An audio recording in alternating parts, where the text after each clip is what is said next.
what are the current challenges that the field of education is facing nowadays? I think I'll give you just 3 points, that's all. Nowadays, there is no quality education. That is number one. Number two, in most of the areas, we don't have internet. I talk about the, rural area. So in the rural area, we talk about technology. Just now I said technology, yes, that is true. But at the same time, technology doesn't peep into the rural area nowadays. Children, they don't have internet. So how will they advance themselves? That is one. And nowadays, there is a shortage of teachers actually. I don't know how many of you will agree, I do not know. But that is the truth. There is shortage of teachers. What I mean by shortage of teachers, quality educators are not available. So that is the biggest challenge I personally feel. That's what I feel. And as from your experience, what do you think is the vision for our future education and how can we adapt those changes in our institution? Actually speaking, there are three things. One is technology, as I told you, technology. Maybe the second one is holistic approach is very important nowadays. Then PPP, public-private partnership. It's not only technology based or only in the classroom what we teach and what education takes place. It's not so. We should have, beyond that, we should have a PPP, public-private partnership. So if they are able to do that one, I think in our college also we are doing that. We have a lot of coordination with the public, NGOs, so we do. And we also have a kind of holistic approach in the institution. So I'm sure that this will be better to travel. Hope these new changes will be seen soon in our college, sir. Okay. And as a student, I have a question for you. Yeah, what's that? What do you think a student to personally and academically excel in their own life is the key? My advice will be, children should set goals. They must be very much focused in their learning. This is number one. Number two, I would suggest that time conscious, because the whole world runs on time only. So time is so precious. They should utilize the time, because I'm a person, I am more careful with time, because I have been never late to my school, to any college, and I have never got any excuse. So time is very, very important. And whenever you study, be in depth. My advice will be, never ever we read the whole text before we sit for the public examination or for the semester examination. Deep reading, right from line number 1 to last we have to read. For example, you take any newspaper. Nowadays, even elders, what they do? They just read in random only the top. But my father, he taught me, he was a guru for me. My father taught me, right from the beginning of the paper till the end of the last page, we must read, so that we can develop a vocabulary and we can have good things. And develop always good habits.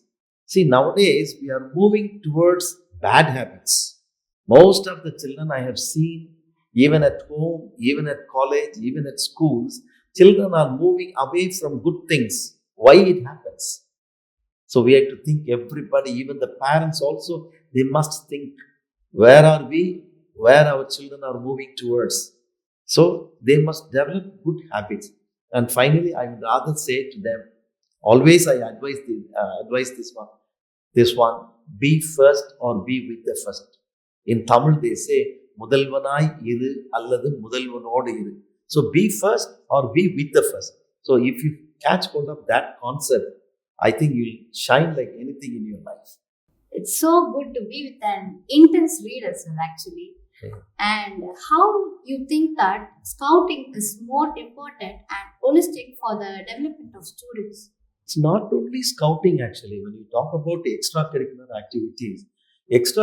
activity plays a major role in the life of children. It is not only scouts or guides. We have NSS, we have YRC, we have NSS, NCC, and so many things are there actually. So when they enter into this field, they develop leadership. They develop a kind of hard work. They develop team spirit. So many things are there. So any institution, they should play a major role in extracurricular activities, and why not even to the co-curricular activities. So as an educationist, what I personally feel is both plays a major role, like extracurricular activities and co-curricular activities. And apart from that, I think you got a right point is talking about scouting for the extracurriculars. See, the government gives 2% quota if you complete Rashtrapati or Rajya Puraskar in the Indian Railways. So that's a big boost for the children, student community. See, the government is very clear nowadays, even for all the extracurricular activities, we have marks in the entrance examination and even in the oral interview, we have a lot of marks are being given. So children should really develop themselves in these extracurricular activities as well as in the co-curricular activities. And could you say the programs and activities that our college supports for the growth and development of students? Yeah, in our college, we have a lot of programs going on for the development of the individual. We concentrate more on all club activities. And apart from that, to the credit of this institution is we have a lot of certificate courses to encourage the children. Before they complete their degree and they go out, they have a lot of certificate courses like DMLT courses we have, then DMTT courses are there, autograph courses we conduct, then photography. So many courses are there to develop. And apart from that, out of our hard work, and particularly the teachers' hard work and the students' cooperation, our institution is an ISO institution, and apart from that, it's a NAC accredited institution, and we are in the NIRF actually ranking, and most of the department, we have come up in good rankings in the University of Madras. And we have a lot of things, and clubs like placement cell plays a very important and vital role in our institution. And what I have seen in this institution out of this 20 years of my experience here in this institution, it is most of the parents are first generation parents. So we cater to the needs of these parents, and we focus more on English language. Now we talk about Tamil. Yes, Tamil is very important in our life.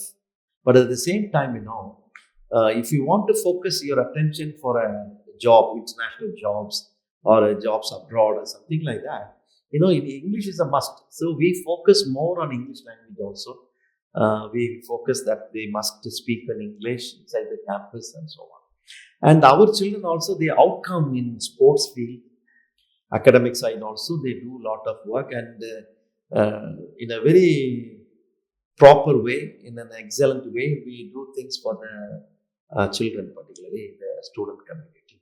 So a lot of inputs are given for the students also, and we also have a remedial classes. Some children, they are slow learners. So what we do before the examination or before the semester examination, what we do is we have remedial classes. So ask them to sit after the college hours. We help them, and we also encourage them in all activities actually. So that's what we do inside our campus. Let us have a quick rapid fire session. So, sir, what's your favorite book on leadership? Leaders Last Eat by Simon, and one more book what I have read is 21 Irrefutable Laws of Leadership by Maxwell. If you could have dinner with any leader, who would it be? Wow. His Excellency the President of India. One piece of advice you wish you had received as a student? Be always honest. That's what I received. Your favorite memory from college? Yeah, the same thing. And a leader who you admired the most and why? Oh, that's the great man, K. Kamaraj. That's what whom I admire because of his integrity and because of his simplicity. And he was the one, who gave power of education to Tamil Nadu. That's what I can say. Because even today, in the urban or in the rural, people they study is because of his noon meal scheme. So I really very much admire Kamaraj.